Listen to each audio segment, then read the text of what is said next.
Quando o assunto é Dev Back-end, especialmente no mundo Java, tem um negócio que não dá mais para a gente ignorar, que são as tecnologias de cloud. E claro, o grande desafio não é só saber o que eu preciso aprender, o que eu preciso estudar, etc. Mas como é que eu faço para aplicar todo esse conhecimento e todas essas coisas na prática? Se isso é algo que está presente na sua carreira aí hoje, fica aqui comigo nesse vídeo que eu preparei um guia aqui, um passo a passo, um guia definitivo para você de uma vez por todas tirar esse problema da sua frente. Meu nome é Helder Moraes e meu objetivo aqui é ajudar você, desenvolvedor back-end, especialmente do mundo Java, a construir o perfil profissional que o mercado tanto procura. Se esse é um tipo de assunto que te interessa, um conteúdo que você gosta, então não se esquece de curtir aqui esse vídeo, compartilhar com os amigos e também de se inscrever no canal. E se você estiver ouvindo isso em alguma plataforma de podcast, não se esquece também de se inscrever nesse podcast aí da plataforma, para que você também não perca os próximos episódios, beleza? Então vamos lá, chegou a hora de respondermos a pergunta de $1 milhão, sendo eu um Dev Back-end Java, como é que eu faço para estudar e aplicar tecnologias de cloud? Primeiro passo, comece pelo mais importante. Aqui vocês vão me ver chovendo no molhado, que é o seguinte: qual problema você vai resolver? Galera, é o mantra aqui, vocês estão cansados já de ouvir isso, mas eu não vou me cansar de falar isso, porque isso é muito importante, a gente precisa sempre ter isso em mente. Qual problema que você vai resolver? E por que eu estou insistindo muito nisso nesse caso? Porque é o seguinte, muito dev, quando vai querer ir mais a fundo numa área, conhecer mais alguma coisa, ele começa a fazer aquelas perguntas: que linguagem que eu tenho que aprender? Que tecnologia que eu tenho que aprender? Que banco de dados que eu tenho que aprender? Que cloud que eu tenho que usar? E nesse momento essas perguntas estão erradas. Porque é o seguinte, o problema que você vai resolver é que vai dar a base para responder essas perguntas. Então, uma vez você tendo o problema em mãos, você vai falar o seguinte: que linguagem que eu posso usar que melhor resolve esse problema? Que banco de dados é mais utilizado para resolver esse problema?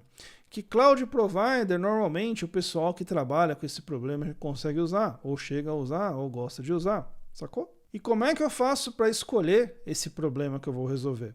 Bom, existem algumas alternativas. A primeira, que normalmente é a mais fácil, que é quando esse negócio está meio claro para você já, seja por aptidões, seja por paixões, seja por interesses, seja por experiências. Às vezes você já meio que sabe já as coisas que você gosta de fazer, então normalmente é daí que saem as opções mais fáceis. Se você não achou nada aí, você pode tentar na empresa onde você trabalha. Olha, toda empresa tem um monte de problema para resolver. Pega um problema para você. Ou pode ser que você ainda não trabalhe, ou não esteja trabalhando, ou que você não quer fazer nada na empresa que você está agora. Então o que você pode fazer é olhar para as pessoas que estão próximas de você. Família, amigos, igreja, vizinhos. Galera, eu aposto que tem um monte de problema dando sopa aí para você resolver. Se ainda assim você não achou nada, olha para o mundo. Tá, o mundo tem um monte de problema para resolver. Você já deve ter percebido, tem um monte de problema aí no mundo. Eu garanto que existe algum problema no mundo que você é capaz, que você tem as skills ou você tem o interesse necessário para resolver esse problema.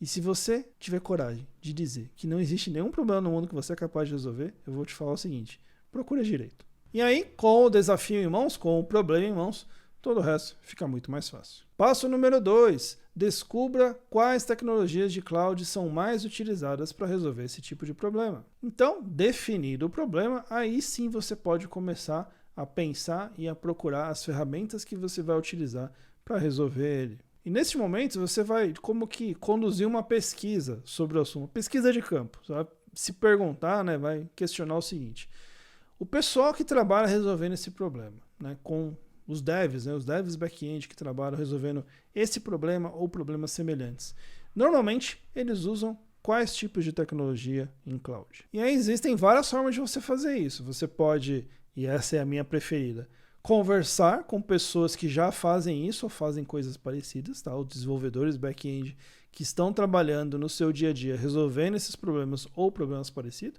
Essa é de longe a que vai te trazer mais resultado.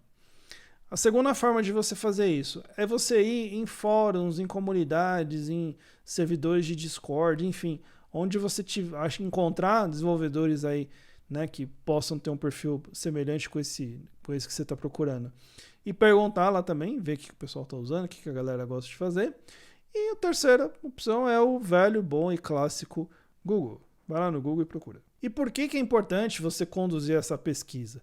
Porque, galera, cada cloud provider de mercado, eles têm bilhões de serviços, sei lá, tem uma tonelada de serviços que eles oferecem.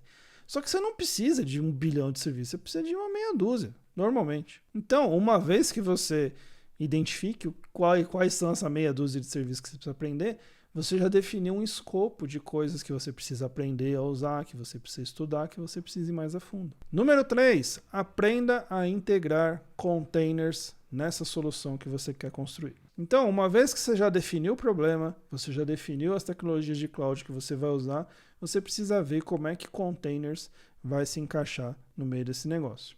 E aí vem um negócio importante.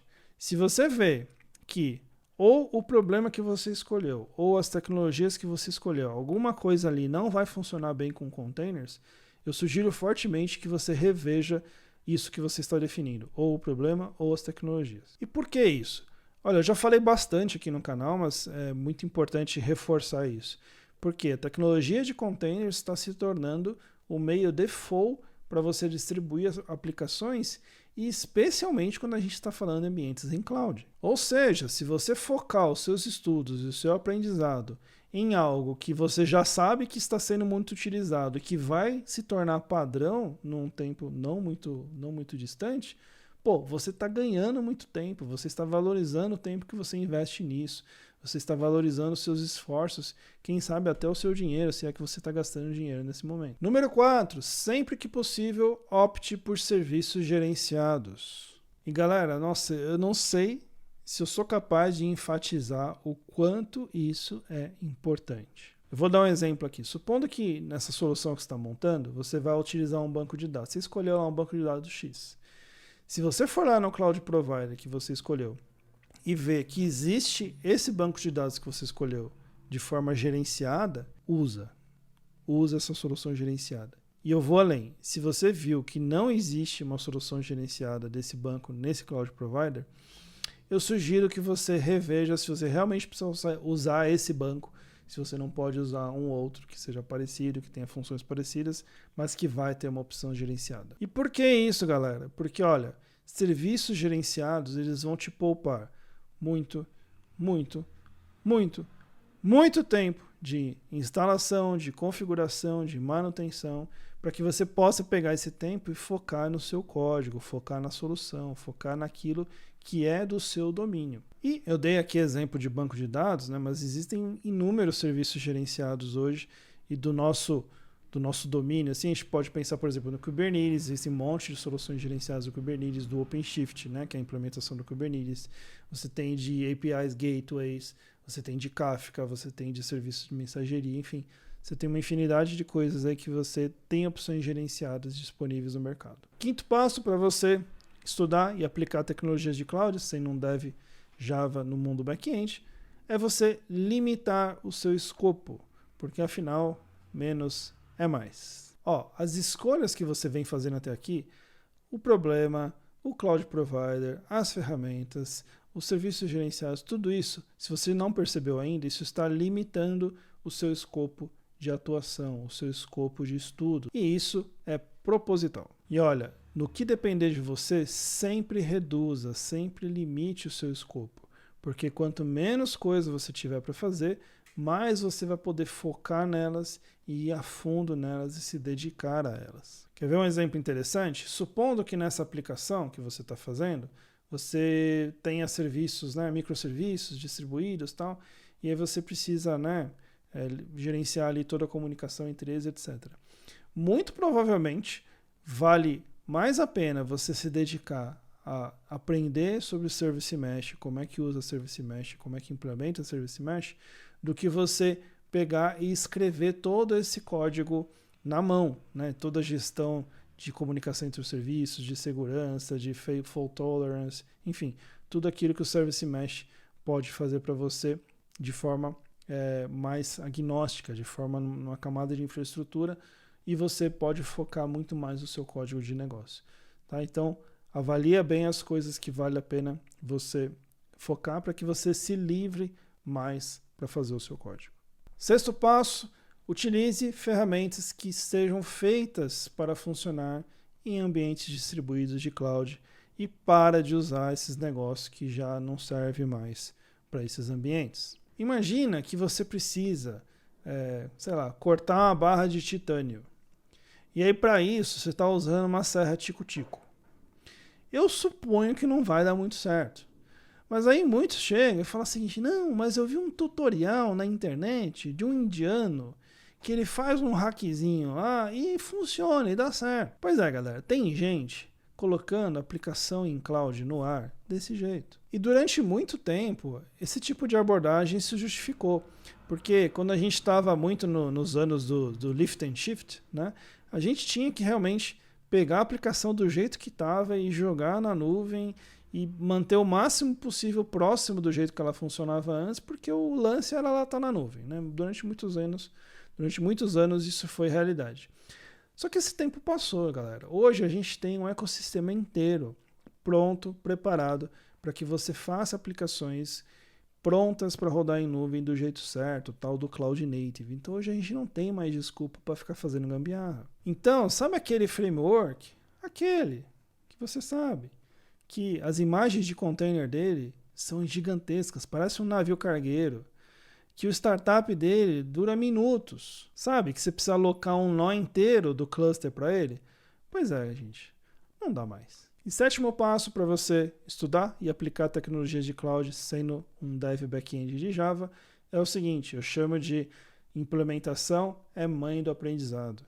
Sim, galera, o aprendizado ele tem uma mãe, que é a implementação. E essa mãe, ela é muito preocupada com o filho. Ela se dedica a fazer com que esse filho cresça e dê resultados. E esses resultados sejam cada vez melhores na vida dele.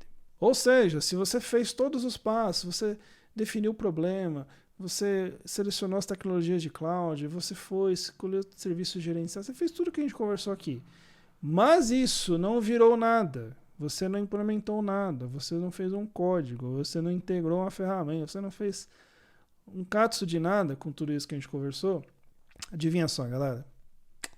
Não tem aprendizado. Que mãe triste que é essa implementação. A única forma de um conhecimento fazer as conexões dentro do nosso cérebro para que ele passe a fazer parte do nosso arsenal de conhecimentos é se a gente colocar ele na prática, se a gente implementar, se a gente fizer alguma coisa com ele. Ou seja, se você não gerar código, não usar lá os serviços, não ficar debugando, batendo cabeça na parede, virando noite, tentando fazer o troço funcionar, adivinha, galera, você não vai aprender isso que você está tentando aprender. E aí, faz sentido esses passos? Você já deu algum desses passos na sua carreira? Você acha que está faltando algum passo aqui? Ou você acha que tem algum passo que não tem nada a ver?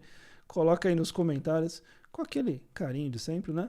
Que eu vou adorar saber o que você acha desse assunto, beleza? Então é isso, até a próxima e tchau, tchau.